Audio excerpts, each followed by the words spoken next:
Namaskar, welcome to CCS Pension Rules 2021 classes, and we are going to discuss certain classes of pension, that is types of pension. Here we are going to discuss types of pension. So pension के कितने प्रकार होते हैं, कितने type होते हैं, उसके बारे में हम समझने जा रहे हैं।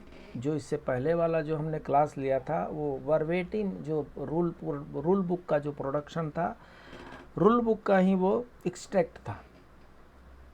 अब जो हम यहाँ पर चर्चा करने जा रहे हैं एक जनरल व्यू है, एक जनरल कंसेप्शन है जिसको समझ लेना आसान है। इसको समझ लेने के बाद ही इससे पहले वाला जो क्लास है वो समझ में आ पाएगा। सो इसमें 9 तरह के पेंशन बताए गए हैं। आइए एक एक करके देखते हैं। सबसे पहले है सुपर एनुएशन पेंशन।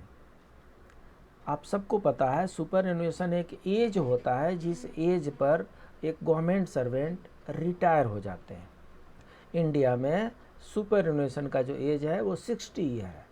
60 ईयर पर गवर्नमेंट सर्वेंट रिटायर हो जाते हैं। तो जिस दिन 60 ईयर होता है और उस 60 ईयर रिच करने के बाद से जब रिटायर होते हैं तो वैसे गवर्नमेंट सर्वेंट को सुपर एनुएशन पेंशन मिलता है। ठीक है, तो सुपर एनुएशन पेंशन एक क्वालिटेटिव पेंशन है, ये एक परफेक्ट पेंशन है। इन जनरल सुपर एनुएशन पेंशन लोगों को मिलता है। सेकेंड जो है रिटायरमेंट पेंशन। रिटायरमेंट और सुपर एनुएशन में थोड़ा सा फर्क है। Retirement means all type of cessation of duties, वो सारे तरीके जिससे आप वर्क से छुटकारा पा लेते हैं उसको रिटायरमेंट कहते हैं। उनमें से एक तरीका सुपर एनुएशन है। जी हाँ, सुपर एनुएशन जो है रिटायरमेंट के अंदर ही आता है, इसलिए हर सुपर एनुएशन रिटायरमेंट है, लेकिन सारे रिटायरमेंट सुपर एनुएशन नहीं होते। जैसे वॉलंटरी रिटायरमेंट हो गया, कंपलसरी रिटायरमेंट हो गया, कंपेशनेट ग्राउंड पे रिटायरमेंट हो गया, वीआरएस रिटायरमेंट, जितने भी तरह के रिटायरमेंट हैं ये अदर देन सुपर एनुएशन है। तो ये अलग अलग तरीके हैं और अलग अलग तरीक़ों पर अलग अलग पेंशन मिलते हैं। रिटायरमेंट पेंशन जो है जनरली रिटायरमेंट पेंशन जनरली उनको मिलता है जो 60 से पहले, सुपर एनुएशन होने से पहले ही रिटायर हो जाते हैं फॉर एंड रीजन्स। तो जो रिटायरमेंट पेंशन है और एक वॉलंटरी रिटायरमेंट पेंशन है, इसमें क्या फ़र्क है? Retiring person shall be granted to a government servant who retires और is retired before attaining the age of superannuation. Superannuation से पहले अगर रिटायर हो गए तो रिटायरमेंट पेंशन मिलेगा। To a government servant who on being declared surplus opts for, तो क्या होता है कई बार गवर्नमेंट डिपार्टमेंट में कुछ पोस्ट को सरप्लस डिक्लेयर कर दिया जाता है। सरप्लस डिक्लेयर करने के बाद से या तो उनको कहा जाएगा कि आप दूसरा डिपार्टमेंट आपको दिया जा रहा है वहाँ ज्वाइन कर लीजिए, और नहीं तो आप वॉलंटरी रिटायरमेंट ले सकते हैं। तो वो दूसरा डिपार्टमेंट न ज्वाइन करके वॉलंटरी रिटायरमेंट ले लेते हैं, इसी को वॉलंटरी रिटायरमेंट पेंशन कहते हैं। इससे रिलेटेड जो पेंशन मिलेगा उसको वॉलंटरी रिटायरमेंट पेंशन के नाम से जानते हैं। फोर्थ जो है इनवैलिड पेंशन। इनवैलिड जो है एक मेडिकल से जुड़ा हुआ मेडिकल टर्मिनोलॉजी है। So invalid pension may be granted if a government servant applies for retirement from the service on account of any bodily और mentally infirmity which permanently incapacitates him her for the service. So शरीर में मानसिक या शारीरिक कुछ ऐसी अक्षमता हो जाए जिससे सर्विसेज को आगे कर पाना संभव नहीं लग रहा हो, तो मेडिकल रिकॉर्ड्स के बेसिस पे, मेडिकल रिकॉर्ड्स के ग्राउंड पे इंडिविजुअल जो है इनवैलिड पेंशन के लिए अप्लाई कर सकते हैं और गवर्नमेंट उनका चेक करने के बाद से इनवैलिड पेंशन उनको दे सकती है। Minimum qualifying service required for invalid pension was 10 year. So अभी तक जो था इनवैलिड पेंशन के लिए भी 10 ईयर की मिनिमम सर्विस की रिक्वायरमेंट होती थी, लेकिन इस प्रेजेंट गवर्नमेंट ने 16 जुलाई 2020 को एक ऑर्डर पास किया है। उस ऑर्डर के अनुसार इनवैलिड पेंशन के लिए किसी भी प्रकार की नंबर ऑफ ईयर्स की ज़रूरत नहीं है। सो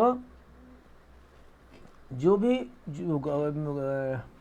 डिफेंस सर्विसेज में जो लोग 1 जुलाई 2019 के आसपास में थे और उनको इनवैलिड इनके बाद जो थे और इनको इनवैलिड आउट किया गया, उनको इस ग्रुप में पेंशन मिलेगा।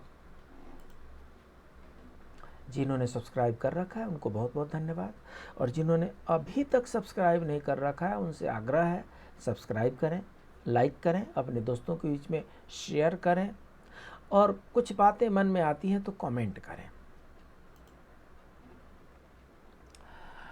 5th जो है डिसेबिलिटी पेंशन। इन दोनों में थोड़ा सा, जो 4th है ये इनवैलिड पेंशन है मेडिकल ग्राउंड पे, और ये इनवैलिड पेंशन तब होता है जब वो अपने कार्य को 100% नहीं कर सकते हैं और वो अप्लाई करते हैं कि मुझे बाहर जाना है, सो जॉब छोड़ देते हैं और उनको इनवैलिड पेंशन मिलता है। जो डिसेबिलिटी पेंशन है, disability pension may be granted if a government servant have disability during the service. The quantum of the pension however depends upon the category. So disability pension में क्या होता है, एक percentage होता है जो मेडिकल बोर्ड बताती है कि इतना % तक इनके पास डिसेबिलिटी है, उतने % के डिसेबिलिटी का उनको पेंशन मिलता है, जिसको हम डिसेबिलिटी पेंशन के नाम से जानते हैं। 6th कैटेगरी जो है कंपेंसेशन पेंशन है। If a government servant is selected for discharge owing to the abolition of a permanent post, he shall unless he is appointed to another. So compensation pension जो एक तरह का voluntary retirement है। Voluntary retirement के बाद से compensation pension मिलता है। On taking compensation pension to which he may be entitled for the service he had rendered और of accepting another appointment of such pay as may be offered and continuing to count his previous services for pension। 6 के बाद से 7th compulsory retirement pension। ये सुनने में थोड़ा सा punishment जैसा लगता है, देखते हैं। A government servant compulsorily retired from service as a penalty. So compulsory retirement क्या है, एक पेनाल्टी है। may be granted by the authority competent to impose such penalty pension for gratuity or both at the rate not less than 2/3 and not more than full compensation। so क्या है, अगर किसी को ज़बरदस्ती कंपल्सरी रिटायरमेंट दिया गया है as a penalty, तो उसके कंडीशन को देखते हुए इनको कंपल्सरी रिटायरमेंट पेंशन दिया जा सकता है, जो रूल 44 के अनुसार it will not be less than 9,000 rupees per month. So 9,000 per month से कम नहीं हो सकता है किसी भी प्रकार का पेंशन। उसके बाद से compensate allowances. A government servant who is dismissed और रिमूव्ड, देखिए दोनों में फ़र्क क्या है। कंपल्सरी रिटायरमेंट अलग होता है और उसमें कंपल्सरी रिटायरमेंट पेंशन मिलेगा। यहाँ पर क्या है, डिसमिस्ड है या रिमूव्ड है। मेजर पेनल्टी में ये डेथ पेनल्टी कही जाएगी कैरियर की। अगर उनको डिसमिस कर दिया गया या रिमूव फ्रॉम द सर्विसेज कर दिया गया और उसके सारे पेंशन एंड ग्रेच्युटी को फॉरफिट कर दिया गया, तब allowance not exceeding 2/3 of the pension और ग्रेच्युटी और both which would have been admissible to him. So जो भी उनकी एडमिसिबिलिटी बनती है उससे 2/3 से ज़्यादा उनको, मतलब लगभग 66% से ज़्यादा उनको पेंशन नहीं दिया जाएगा, और उसको बोलते हैं कंपेंसेट अलाउंसेस। 9 जो है फैमिली पेंशन है, और फैमिली पेंशन 9th और पहला जो था सुपरएनुएशन पेंशन, ये दोनों जो है क्वालिटेटिवली डिफरेंट है। Superannuation pension and family pension are qualitatively.